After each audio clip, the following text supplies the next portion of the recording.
Hello students, welcome to VC education. My name is Manish Jakate और हम discuss कर रहे हैं पार्टीशन वैल्यू। जो 11th में जो इकोनॉमिक्स है उसमें जो चैप्टर नंबर 3 है हमारा पार्टीशन वैल्यू उसकी। यह है हमारा लेक्चर नंबर 3। इस लेक्चर में हम देखने वाले हैं कि जो हमने क्वार्टाइल देखा, क्वार्टाइल में कंटिन्यूस डेटा जो होता है उसका किस तरीके से कैलकुलेशन करेंगे। उससे पहले हमने 2 वीडियो में क्या देखा उसके बारे में बात करते हैं। हमने पार्टीशन वैल्यूज देखा, उसके अंदर क्वार्टाइल क्या होता है वो देखा, डिसाइल क्या होता है वो देखा और परसेंटाइल क्या होता है वो देखा है। अब हमारा टॉपिक चालू है सिर्फ क्वार्टाइल। क्वार्टाइल में हम बात करें इंडिविजुअल डेटा के बारे में। इंडिविजुअल डेटा हमारा हो गया जिसमें एक सीरीज दी जाती है, तो उसके बाद में डिस्क्रीट डेटा देखा। अब हम बात करें कंटिन्यूस डेटा, अगर हमारा होगा डेटा हमारा कंटिन्यूस फॉर्म में तो उसको किस तरीके से कैलकुलेट किया जाएगा। तो देखिए, मैंने आपको ये लिखवा कर दे दिया। हमारा क्वेश्चन है, मैं डायरेक्टली आंसर नहीं लिख कर दिया, मैंने आंसर सॉल्व करने वाला हूँ आप ही के साथ में, क्योंकि आपको चीज समझने में भी आसानी हो, इसलिए जो है हम आपको कैलकुलेट कर देंगे कि अगर डेटा कंटिन्यूस तरीके से दिया हो तो किस तरीके से सॉल्व किया जाए।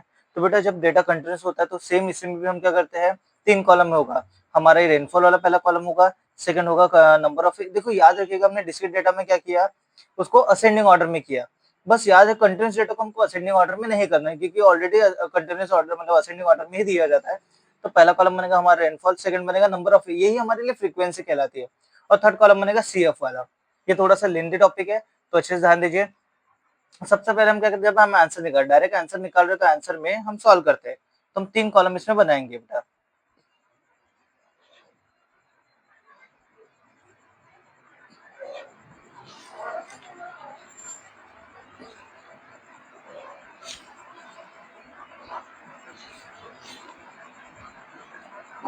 वीडियो स्किप मत कीजिएगा क्योंकि ड्राफ्टिंग करने के लिए थोड़ा समय लगता है। तो देखिए, हमारा 3 कॉलम बनकर रेडी है। तो पहला कॉलम होगा हमारा रेनफॉल वाला। कौन सा होगा, रेनफॉल। रेनफॉल हमको दिया है सीएमएस में, इन सीएमएस। देन दिया है हमारी number of year, number of years. Number of years मतलब फ्रीक्वेंसी होती है हमारी, क्या होती है, frequency. F for frequency. Then होता है क्यूमुलेटिव फ्रीक्वेंसी, हमको कैलकुलेट करनी है क्यूमुलेटिव फ्रीक्वेंसी, उसे हम कहते हैं सीएफ। क्या कहते हैं बेटा, सीएफ। तो याद है कि इसका इंपॉर्टेंस आज जरूरी है, क्योंकि हमको बाकी इसमें और फॉर्मूलेज एडिशन होने वाले हैं। इसमें 2 स्टेप होते हैं, स्टेप 1 स्टेप 2। तो हम देखते हैं कि हमारा जो डेटा है वो कौन सा है, 20 to 30, 20 to 30, 30 to 40, 40 to 50 and 50 to 60। ये हमारी सीरीज दी गई है। तो इस सीरीज में नंबर ऑफ ईयर्स कितने दिए बेटा, 7, 20, 17 एंड 6। अब ये होता है हमारा फ्रीक्वेंसी। अब हमको निकालना है इसका सीएफ। सीएफ में क्या करना है आपको, 7 जैसे का वैसे लिखना है।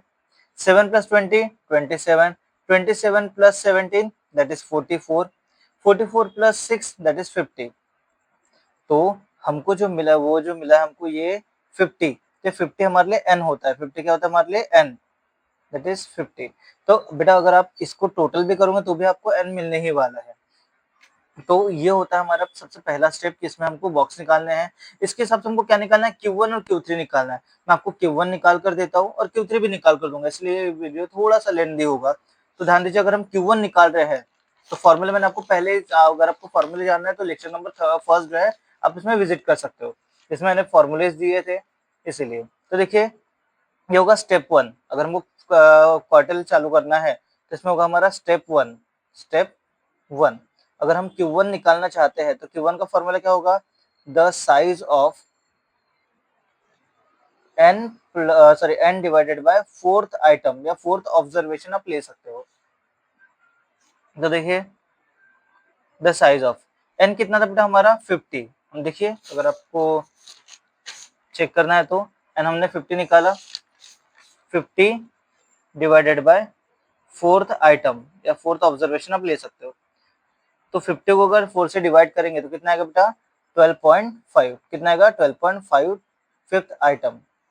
अब देखिए 12.5 किस में आता है, जैसे हमने डिस्क्रीट डेटा में देखा 7 के अंदर 12.5 तो नहीं आता बेटा, लेकिन 27 के अंदर आता है। तो हम ऐसा लिखते हैं कि 27 जो है, ये जो 27 सीएफ में उसके अंदर वो 12.5 आता है। तो मैं लिखते हैं, देखो ध्यान दो, the 12.5 item lies in CF27, CF27। अब CF27 है तो CF27 में ही हमको 30 to 40 वाली सीरीज मिल के जाती है। फ्रीक्वेंसी मिल जाती है, लेकिन याद रखिएगा CF आप लोगे तो उसके ऊपर वाला आपको CF लेना पड़ेगा, क्योंकि एक फॉर्मूला ऐड होता है। ये फॉर्मूले में मैंने आपको लिखवा कर दिया, लेकिन फिर भी एक बार हम सॉल्व करेंगे। तो देखिए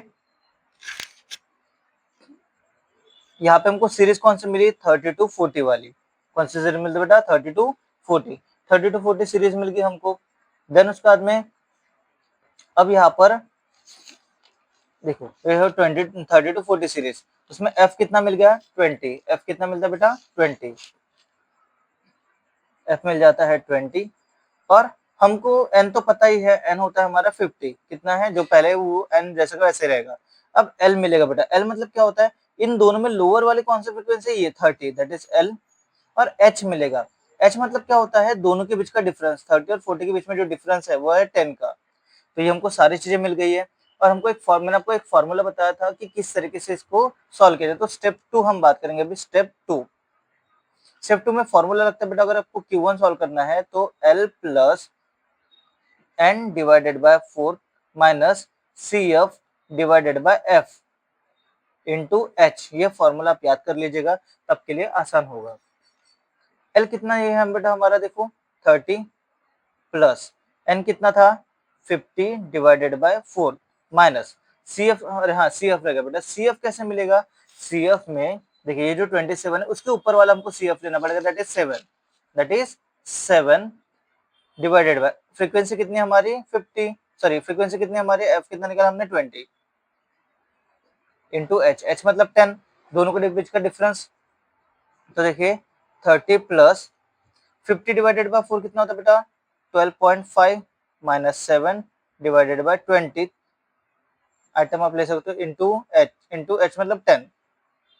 तो 30 प्लस 12.5 में से अगर आप 7 माइनस करेंगे तो आएगा 5.5 डिवाइडेड बाय 20 इंटू 10।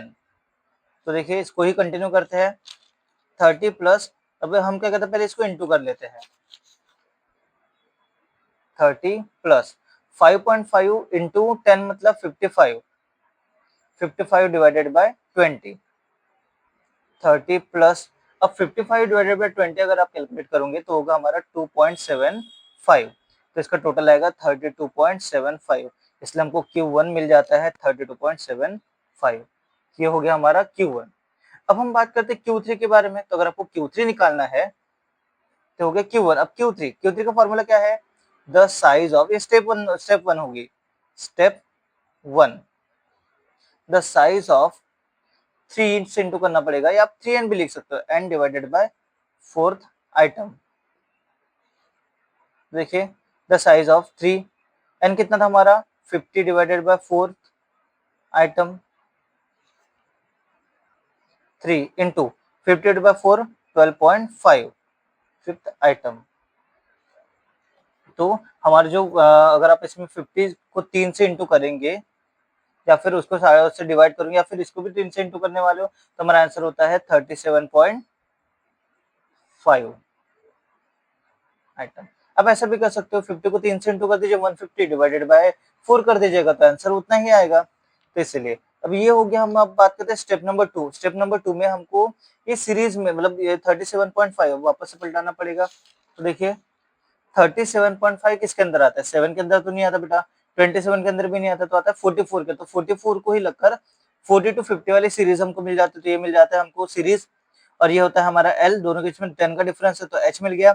17 हमको F मिल जाता है, और उसी की ही ऊपर वाली CF मिल जाएगी 27। तो चलो लिखते हैं हम यहाँ पर लिखते हैं 37.5 आइटम लाइज इन CF। कौन से CF में आते हैं बेटा, ये आते हैं CF 44 में। किस में आते हैं, 44। देयरफॉर इसलिए हमको सीरीज कौन सी मिलेगी, 40 to 50 वाली सीरीज मिलेगी। कौन सी मिलेगी, 40 to 50।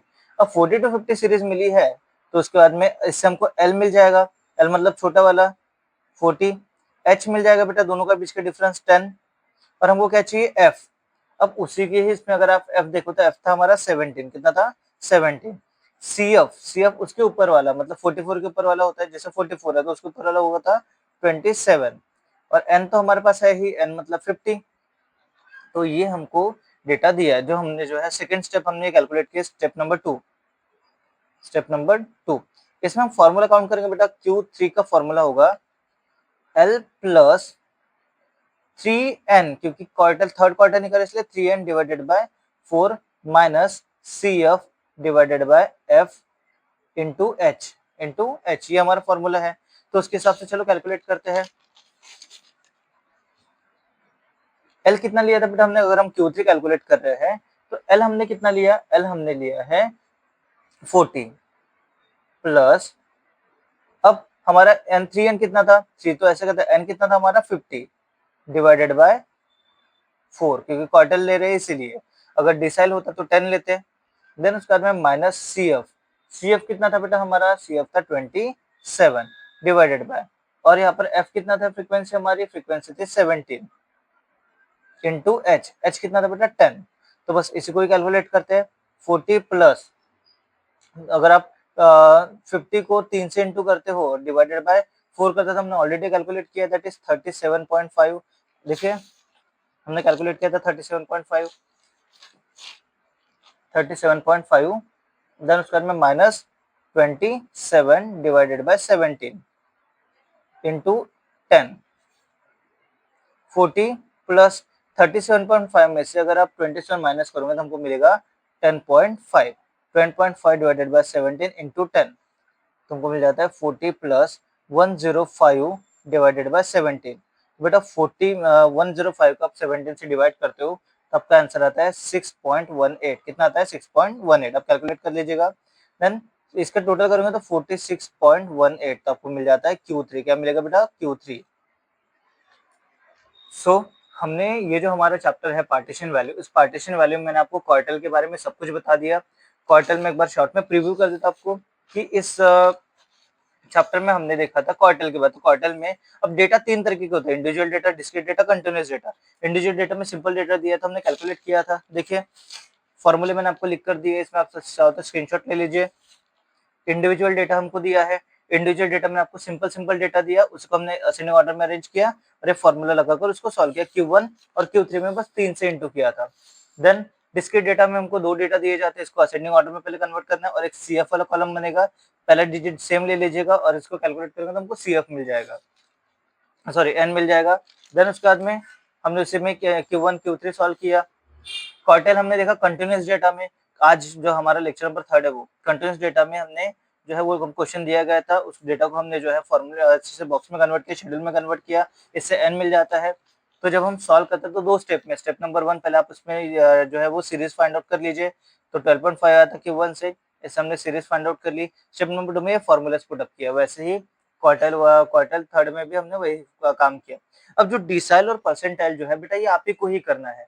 क्यों, क्योंकि इसमें सिर्फ पता है क्या होने वाला है, जो जहाँ 4 से डिवीजन है वहां से डिसाइल में 10 से डिवीजन होने वाला है और परसेंटाइल में 100 से डिवीजन होने वाला है। इसलिए आपको ज्यादा मेहनत नहीं करनी है, जो चीजें दी है अच्छे से आप पढ़ लीजिएगा, प्रैक्टिस कीजिएगा। अगर कोई प्रॉब्लम होता है तो कमेंट कीजिएगा, और आपको ये वीडियो अगर पसंद आता है तो इस वीडियो को लाइक कीजिएगा, वीसीए चैनल को सब्सक्राइब कीजिएगा।